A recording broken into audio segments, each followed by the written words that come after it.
What's up, buds? Welcome to the first installment of a new show we got. This is Earbuds Chit Chat, baby. We're going to be talking to each other. Every episode is based on one question, music-based question that we kind of delve into, get our feelings on. This episode, the question is, how good is the RX Bandits discography? And we'll be displaying that through putting every album in a tier list. What a loaded question, Brett. As you know, clearly, RX Bandits are by far my favorite fucking band in the world. But it's not hard for me to rank their albums. There are albums that I have very personal connections with. There are albums that I love just the music in general and what they were going for as like how they started versus where they ended, you know? And then there are some that I just appreciate as like, you know, a little checkered heart ska kid, deep in my soul. So there's a lot to pick apart here, man. It's a really interesting, it's gonna be a really interesting way of looking at their music. As a fellow fan, as you're the reason I got into RX Bandits. And they're one of my favorite bands. I think. Are they really? They are. Oh my god, I love hearing that, dude. They don't have I'm of the belief they don't have one bad album in their discography.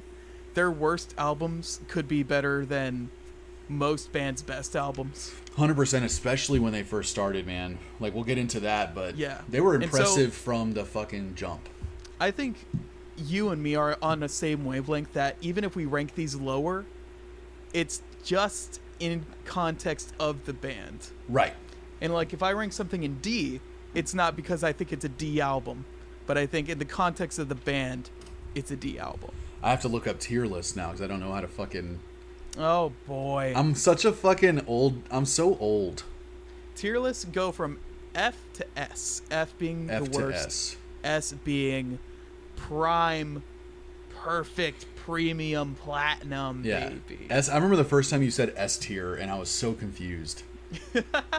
That's what the fucking kids are doing these days, baby. So let's go in chronological order, starting with Those Damn Bandits, an album that you actually have heard before. Actually, I didn't think I had, but yeah, I forgot about my fucking Napster Kazaa days in high school of just like being so obsessed with RX Bandits, and it was impossible to find that record. That was the first album that came out.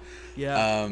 Man, and like listening to it's obviously it'd been a while since I've heard a lot of these songs, so I listened to it again today, and it's so impressive for their first album. You know, it's obviously extremely juvenile. Yes. You know, they're very young when they made this they album. Must have been still 16, in high school, 16, 17, I think. Yeah, but so impressive though. The horn work is great. It's fantastic. The production is pretty decent, good on this album for being the first one. Yeah. But even like it is a bit of a stereotypical ska punk album, but they even are then really good at it from the get-go. It's again knowing how young they are, knowing like how hard it is to write. It's not easy to write ska music. You know, it's deceptively kind of difficult to incorporate so many different instruments and make it all work together. And honestly, Those Damn Bandits, I think, is at a very similar level. They were doing stuff that sounded like Catch-22 and Streetlight Manifesto to me. Yeah, like very like I don't almost like which came first. This album came out in '97. So I don't know when Keys Be Nights came out. I think it was '99. I think it was around the same time, but like there are also some drops of like Suicide Machines on here, and maybe even Less Than Jake at times. Little RX Bandits, a little Less Than Jake, or not RX Bandits. Sorry, Real Big Fish. Real Big Fish. That'll be later on. Yeah, they're not RX Bandits yet at this point. They actually were called the Pharmaceutical Bandits at this point. So, you know, again, super impressive album. Really, genuinely good ska music. But I'm gonna have to put it F, dude. I'm putting it in D. I think it's if you're looking for a good ska punk album, a nice, good, simple, immature young ska album, this is what you go to. Okay. But it matches nothing that they do in later albums. I thought we had to start with F. Like, I thought, like, If I thought if it's my least favorite, I have to give it an F, but that's not the case. I mean, that could be a way to do it. It's personal preference. Okay. I don't think you have to have one album in every tier. Oh, okay. Okay. But well then, I take back my F then. Like, you put yours in D.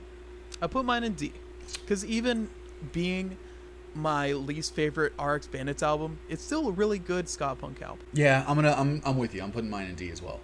All right, and so from there we go halfway from here to there, which is The Gospel. Man, what a great ska Corner album, with your dude. back to the wall. Corner with your back to the wall. Oh my god, I come back to this album a good amount when I listen to RX Bandits, honestly, just because It's a lot of really good songs on there. Even 2 years passed between these albums, and the change is so apparent, so stark. Even with this, they're so much more mature. Yeah. The songwriting has improved greatly. And it was just 2 years after those damn just Bandits, 2 man. years, same members. Huge step up in terms of songwriting and musicianship. And Embry is like just starting to find his voice. Yeah, he's on the first album. You wouldn't even recognize it's him. No, On this album, very few you hear, times. oh, he's kind of getting his voice a little bit. And Yeah. boy, like, this might be a little controversial, Lucas, but I'm putting this album in A. Whoa. This is an A album for me. There are some great cuts on this. Gun in Your Hand, Yeah. Cornered is so good to me. 10 Seconds Never Seems So Long is a great song too. Yep.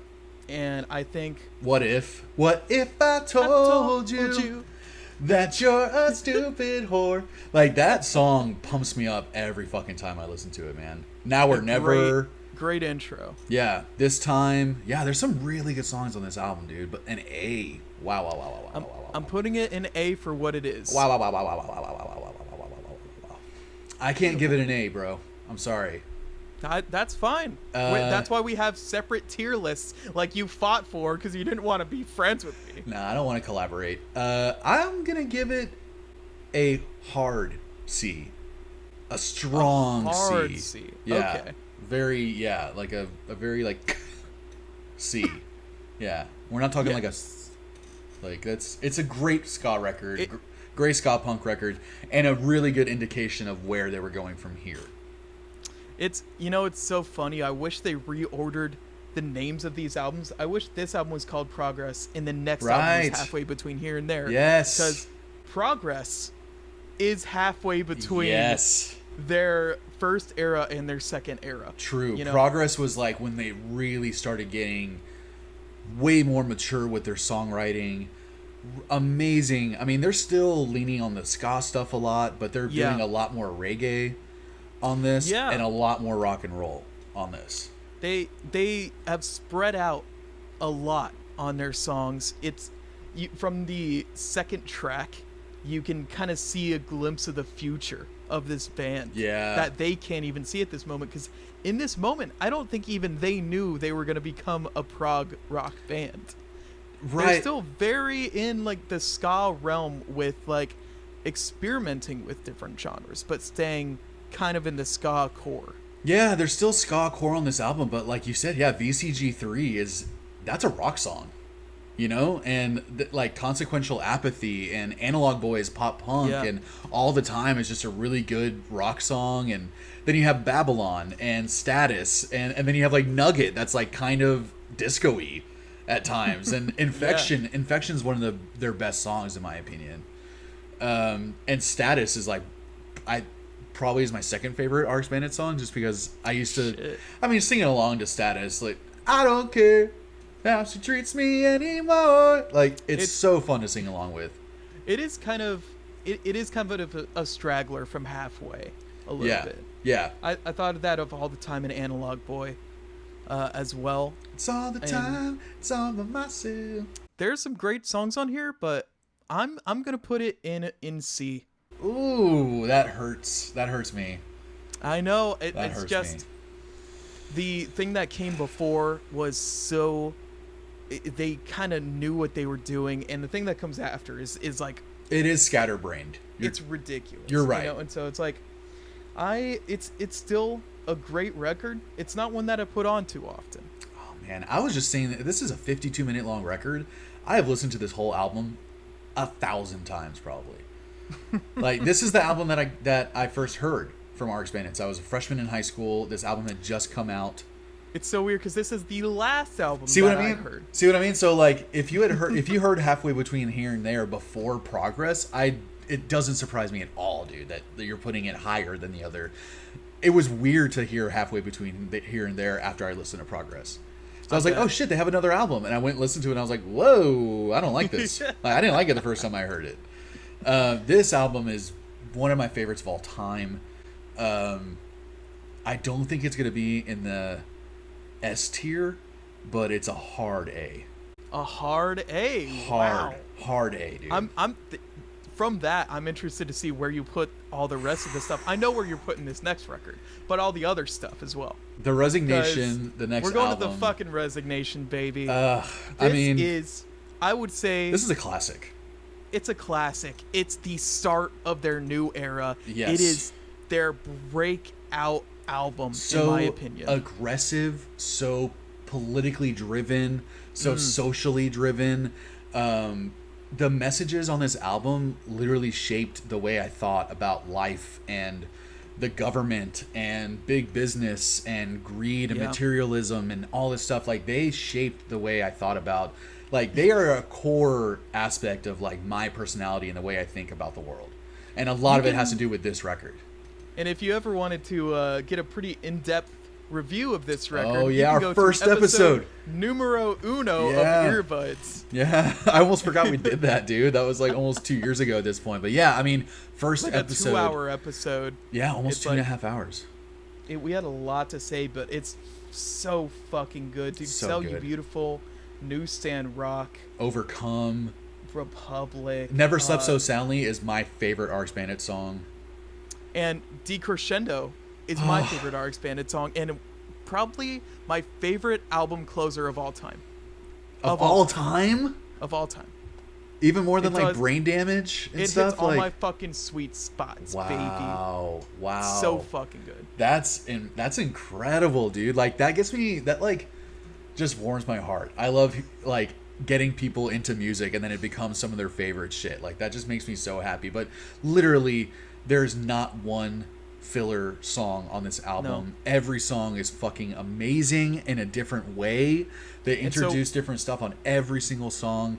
It's one of the most aggressive RX Bandits albums out there, one of the loudest ones, and I know a big part of it is because they were using Les Paul guitars, which they never really used after this. Their sound got a lot brighter, it got a lot punchier, and like kind of, you know, almost like a little like more raw after this, but god damn, this album S fucking We're both putting it in S tier, baby. By far my favorite album by them. Like, no comparison. Progress is a very close second. It's my second favorite, and I guess we'll see what my favorite one is. I don't know. I think I know. Is it only because I told you 100 times? Probably. But, and I gotta say, between Those Damn Bandits, halfway between here and there, Progress and The Resignation, there was only 6 years of time between those two albums. It's RX Bandits. I don't want to keep like jerking them off, but it is one of the most interesting musical evolutions I've ever seen in a band. I don't think another band has taken a turn this drastic throughout their music career. Successfully. And like done it so well. Arguably only got better. Like, arguably only got better as they went on. And it, well, maybe not, because The Resignation's our favorite, but we also have very personal connections to that album. But oh man, yeah, I can't believe 6 years apart. Every 2 years they were getting better and better and better as it went on in terms of like musicianship and songwriting. So they took 3 years between The Resignation and The Battle Begun. Where do you put And the Battle Begun on your list, man? Because I fucking love this album. Man, this is probably the album I've listened to the least. Wow. Something about the production has always irked me. I've never known what it is. The In some of Fenders. the songs, the snare sounds really thuddy.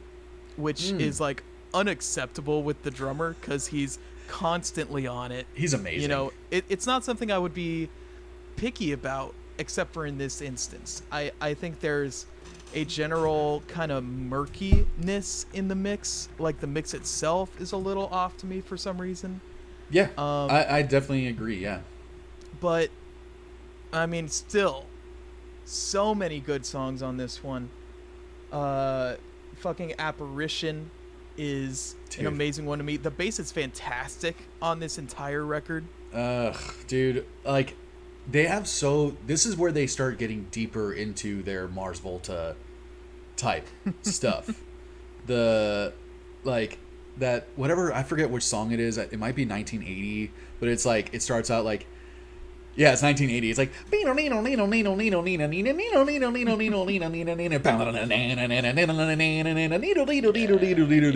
go like, and then they go super catchy and poppy and dancey. Like, they do everything on this album. Like, to me, this album is Progress and Resignation fucking smashed together. And 100% production had completely changed on this album, and that made it really hard for me to get into at first. Like, I'm totally with you. I read that it was because they started using Fender guitars. They wanted a brighter sound. They moved away from the Les Pauls, and I guess they mixed and mic'd the drums slightly differently than they had on the previous records. So over time, this album really, really grew on me. I mean, even the opener, like, it's over, I must have seen her face before. Like, such a cool opener. And The Battle Begun is such a great way to start the music on the album. In Her Drawer, Only for the Night, On a Lonely Screen, Apparition, fucking Epoxy. Like, there are so many good songs. And then Crushing Destroyer is just such a fucking epic song to end with. I have to put this in the A's. This is hard A. That sounds about right. I'm gonna put this in B. I think it's obvious that the horns are on their way out from this record, for sure, and the Resignation as well.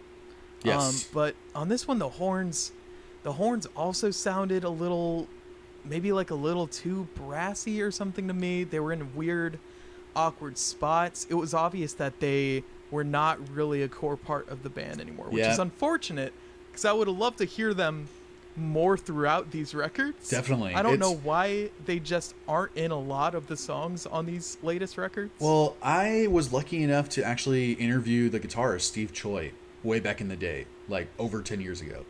And I wrote a really long article about them, and it got a lot of attention. It was pretty cool. But in the interview, he said that it was right around this time that they started realizing that they're running out of... They want to continue expanding on the types of music that they're writing, and it was getting exponentially harder to incorporate the horns. And it's because, like, they're starting to play some really weird shit, you know, at this point. Like, really different stuff for them. It's like, where do you put horns in this? And I mean, I feel like they could have figured it out, though. Maybe it's just me, but I feel like they could have worked the horns in, and it could have worked really well. They felt constricted by the horns. Like, they were just like, they're having to think about that too much when they were writing their songs. They're just like, they'd write this like crazy guitar part and all these like crazy rhythms and time signature changes and stuff like that, and then they'd kind of sit there and go, oh fuck, well what are the sax and the trumpet and the trombone gonna do? Like, what are they, you know? And then they had to be like, all right, well, let's write this interlude part that we can have them in or something, you know. It just started kind of, it was being forced at this point. So one of my biggest regrets as an RX Bandits fan, or one of my biggest, like, you know, whatever, is that they had to get rid of the horns, or that they did at one point. I was just like, the horns were some of my favorite parts. Yeah, but where does this land? This lands in a B for me. Oh, okay. So okay. Just because, like, haven't listened to a lot, but going back and listening to it, like, putting aside my weird production and mix issues, there are some fantastic fucking songs. They're still bringing it. It's not like the songwriting quality has gone down at all. This album has some of their most popular songs as well. And The Battle Begun, Only for the Night, and Apparition are by far their most popular songs. Yeah, it definitely. Yeah, I wonder. Like, I don't know how any of these albums did commercially. You know, that's the thing, is they have such a, like, loyal following, like us. You know, that it's just like they have 90,000 monthly listeners a month on Spotify. So not bad, not amazing. But Apparition has almost 6 million plays. You know, so it's just, I think the people that love RX Bandits really love RX Bandits. And I can attest to that. Like, if you've ever gone to an RX Bandits show, everyone is singing along to every single word.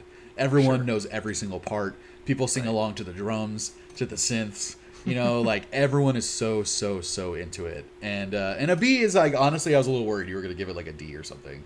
So that's fine with me.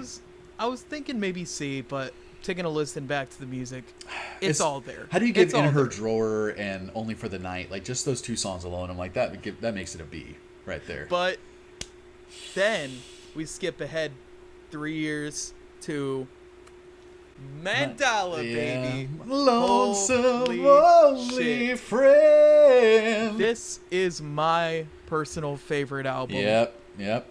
Of RX Bandits. It's a great album, dude. It has everything. I think it's their most experimental album. Yes. I think it's the peak of their artistic creativity. You could tell that they kind of like lifted the weights of the horns off their shoulders on this album, and they were just like, dude, let's just do whatever. Yeah. This is the most rocking record on the album, too. Or most rocking album of all of theirs, I think. Like, other than Resignation, this whole record is like pretty fucking rocking, pretty loud. But it encapsulates the fucking gamut, too. Yeah. Because it'll have rocking songs like Lonesome Only Friend and Another Parsec, and then it'll have like March of the Caterpillar. Love March of the Caterpillar, man. Such a weird riff, but I love it so much. I love White Lies is a beautiful song. White Lies is amazing. Mientras la veo soñar is probably my favorite song on the record. I think it has a super catchy chorus. It has the whitest delivery of any Spanish you'll ever hear, for good reason. Yeah, well, yeah, you know, he doesn't do too bad, but it's definitely, he's trying so hard, man, and I appreciate what he's saying. The lyrics are actually really good. Yeah, dude, I mean, My Lonesome Only Friend, It's Only Another Parsec, Mientras la veo, March of the Caterpillar, White Lies, Breakfast Cat is a great song. There's just not, to me, there's not a single song that isn't amazing. This is one of my few 10 out of 10 records. Woo! It's a 10 for me. This one's a 10. And it's so weird. And also, like, Mars Volta is one of your favorite all-time bands, so yeah, it makes a lot of sense. Also has a 10 out of 10. This is the most Mars Volta album that RX Bandits ever put out. So S tier, obviously. Hard S. S tier. Hard S tier for me. Okay. Wow. Yeah. I mean, this album was the one that took the longest to grow on me. And it is because of the loss of the horns, you know, and like you hear Crushing Destroyer on the last track on And the Battle Begun, and then you hear My Lonesome Only Friend. They're two very different sounds. Yeah.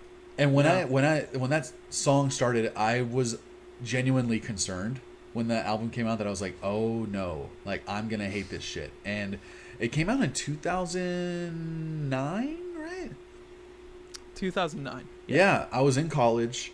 It had been 3 years since the last RX Bandits record that I absolutely fucking adored.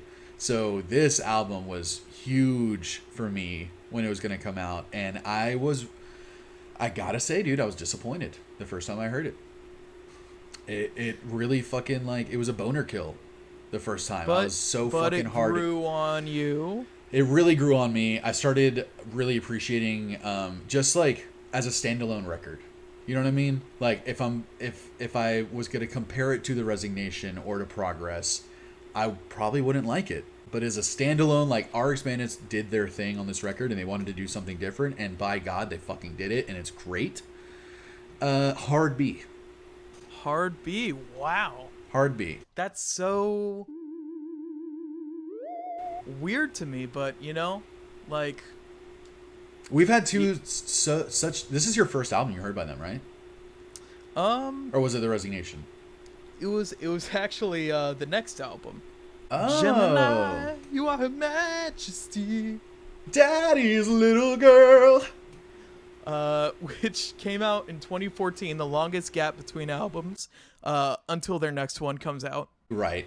They had kind of technically broken up. They were on hiatus after Mandala. After a couple years of Mandala, they were just like, yeah, we're pretty much done. And so when they announced a new album and released the first song, I think it was Stargazer was the first single that they released, but at that point it was called Ready Eddie. And they released a demo of Stargazer, I think Ruby Cumulus, and another one. But, you know, when I read the song titles alone before this album came out, I grew very concerned. Yep, there are songs like Meow Meow, Space Tiger, and Penguin Marlin Brando. Future 1995, Buddy, which is a Return of the Year songs. Yeah, 1980 on that one album. I mean, Ready Eddie, it was originally called Ready Eddie, and then they changed it to Stargazer, and I was like, thank fucking Christ. So, you know, this was another one that took a while to grow on me, man.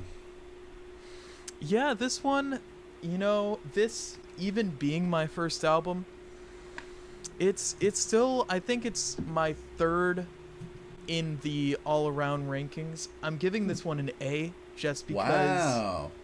I think it still has the songs on there, still has the songwriting, but it seems like a bit of a step down from Mandala to me, just in a creative sense. It seems like they're kind of, it's a lot more not traditional or anything, but no, not in any sense.